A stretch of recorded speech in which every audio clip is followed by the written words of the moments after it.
Click on Sound Life Analysis and you will see on the right side the analyzer, on the left side the recorder.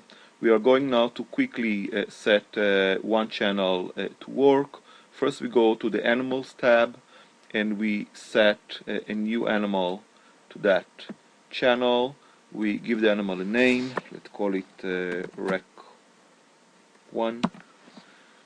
We can put a hatching date and everything, but right now we'll just say OK. And we have that bird here. Notice if I go back to the main, I can see this bird Rec 1 already here.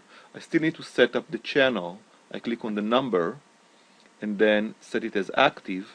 Input selection, I choose either ACO channel or direct sound channel, depending on your device.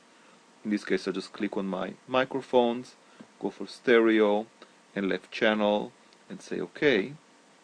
I can do the same thing on the other one. Quickly set it as active, input, microphone and right channel.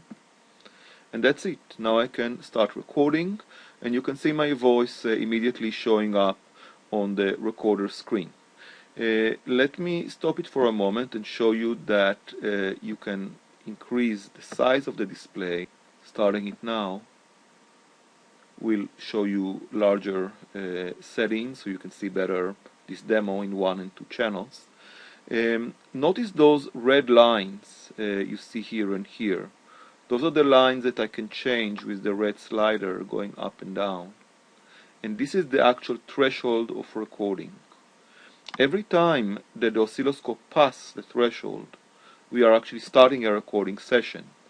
And the session will continue sometime after that. To show you a little bit more about that, let me get back to the small display, which is what we are used to before, same kind of things. And if I go now to the recording tab and click on trigger parameters, you can see all you need to know about how to set a recording session.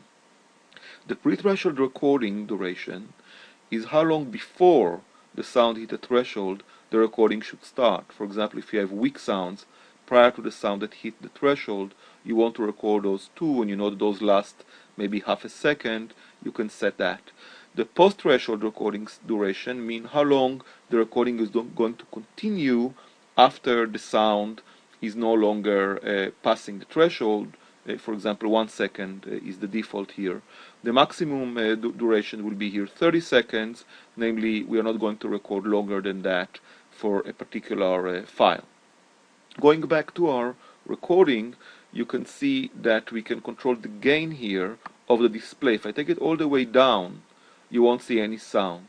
Now you can see louder and louder sound. This has nothing to do with the recording gain. The recording gain is controlled by the audio device itself. It's only the ratio, the visual ratio, between the recording gain and the recording threshold that you can use to set up your threshold properly.